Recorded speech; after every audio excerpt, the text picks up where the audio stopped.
Hello and welcome back to the Not the Old Firm YouTube channel. My name is Ben Banks. Today's video on our Euro 2025 series is a bit different. We've had lots of different Scotland internationals, different people connected with people and different bits and bobs to do with the Scotland national team. But ahead of Scotland v England, we have called on a wee favour from the other side of the border, speaking to former England international Emile Heskey, well known right through UK football for his time at Liverpool and Leicester City, amongst other clubs, as well as a lengthy career with the England national team. So it's great to have him and someone of his calibre of player, what he did in his playing career on the channel. So we hope you do enjoy it. It does provide an insight into what perhaps Scotland can expect from England, some of his weird memories from Fir Park, bizarrely enough, and what the English really are thinking about Scotland ahead of this tournament. Probably do realise that one worry I had when I recorded this was how in date it would be. It was recorded a good few weeks ago. Before you're seeing this, it was recorded on the day the England squad was announced, and yeah, there are a few changes to it. Now you'll hear a bit of dialogue on Trent Alexander-Arnold and Reece James. Trent Alexander-Arnold was then included in the squad, but then he dropped out the squad again with injury. So still a fairly decent debate, I think, in there. So I've left it in there.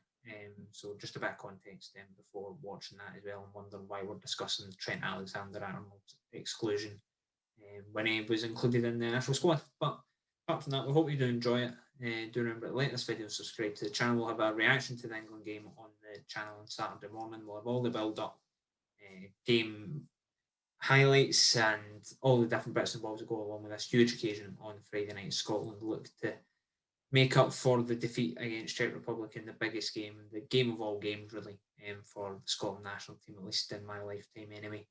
And yeah, we'll have all the sort of build up to that reaction on Saturday, as well as that we'll have another episode of this over the weekend as well. That might be the final one, depending if Scotland get through to the last 16 or not, and we'll need to wait and see.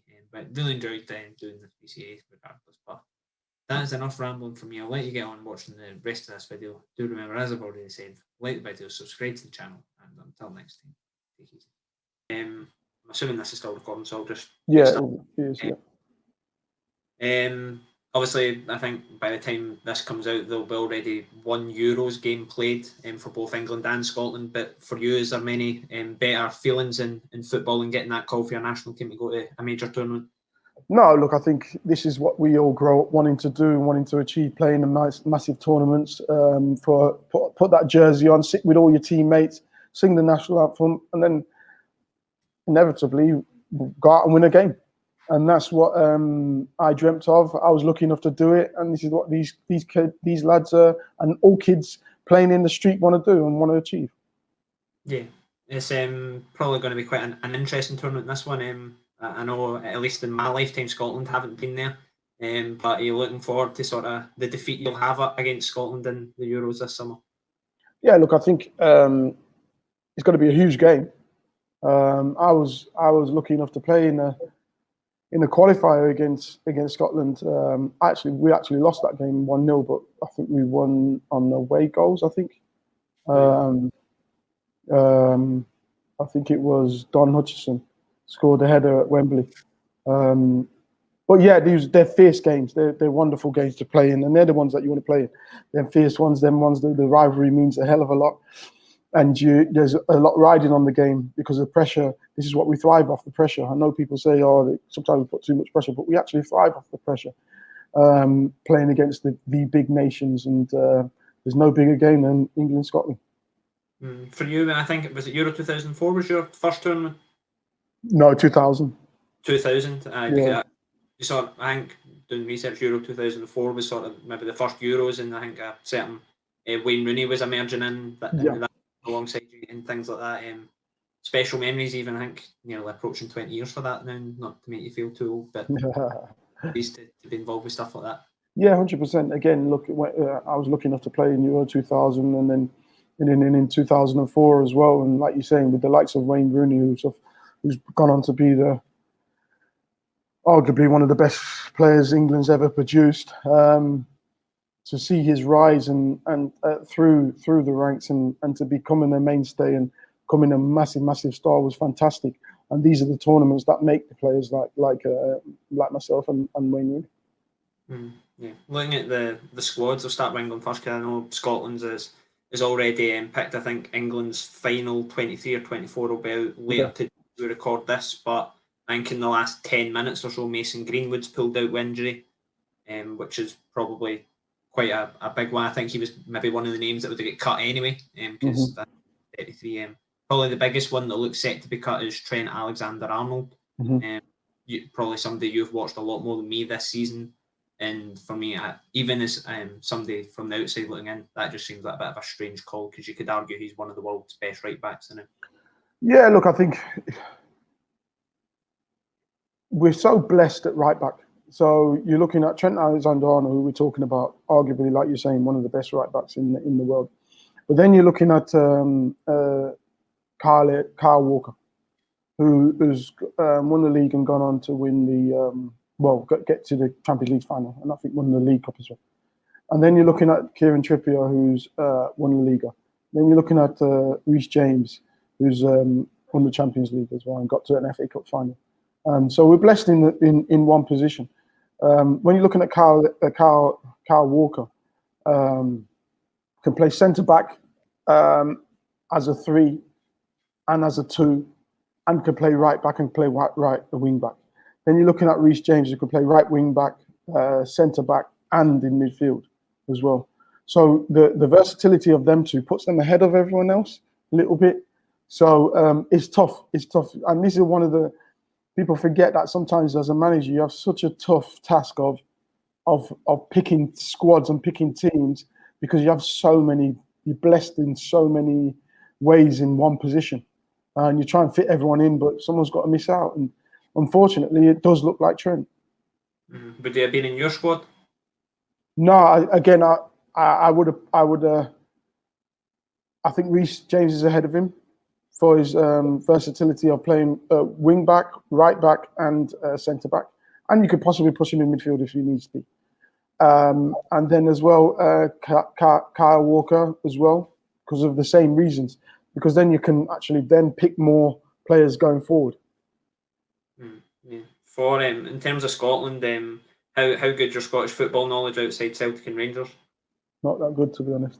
I can mind. I think it was when you were at Bolton. Was it a friendly at Fir Park between Mull and obviously Bolton Keith Miller's fan?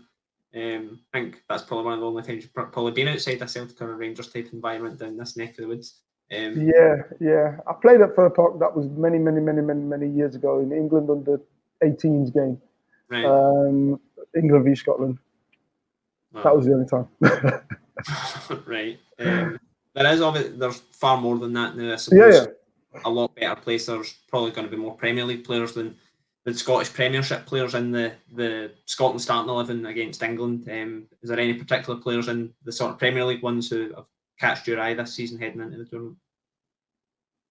No, but what I will say though is, right, regardless of tactics, regardless of stats, etc., a lot of them go out the window.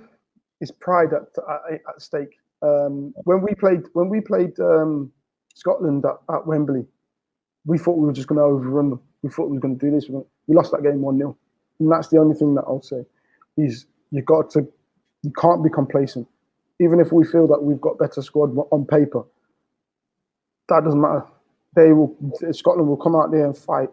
They'll come out there and harry. They'll come out there and play. They'll play their skins out and want to win that game because it means a hell of a lot. So regardless of stats and this and that, or who's the best player, doesn't mean nothing. You got to go out there and perform. And this is one thing I know Scotland will do. They'll go out there and they'll fight for every single ball. They'll harass you. They'll do anything to win that game. And this is why we love football. Oh, Steve Clarke's obviously the manager. Do you come across him sort of in your time down south? Well, he's been a manager for a while now, hasn't he? So I'm guessing I would have, yeah. Yeah, because I think his teams, they'll never get beat 4 or 5-0, but probably won't win 4 or 5-0 against MD either. It's very rigid. It'll probably be quite a tight game.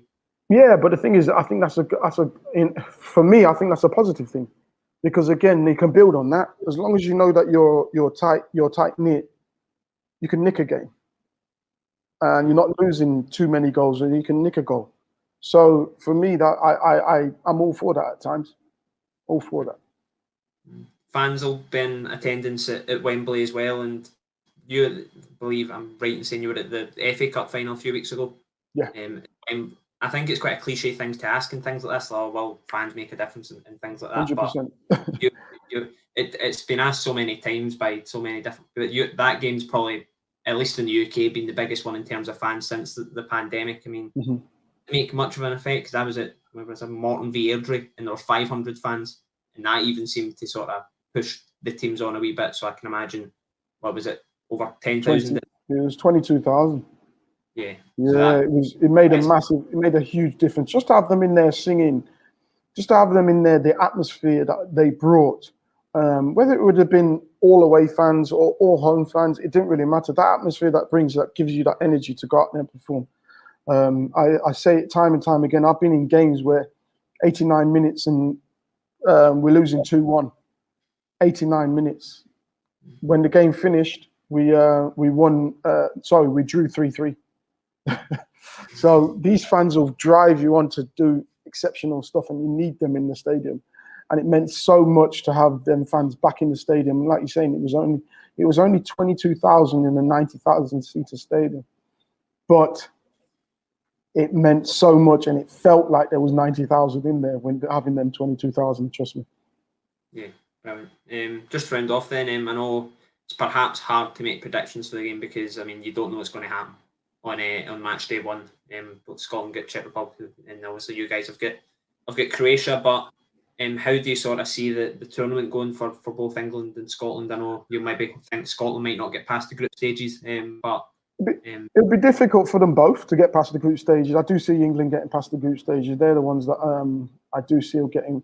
Scotland again. I think as long as they're solid, and this is what you're telling me, that he's very, very solid and rigid in the way that they play. Like I said, they can nick games. It's going to be a tough game against Scotland for England. I still feel they can get through. Scotland, I probably don't see them getting through, but you never. I don't see them getting in the top two, but you still can get through on third, can't you? So, possibility.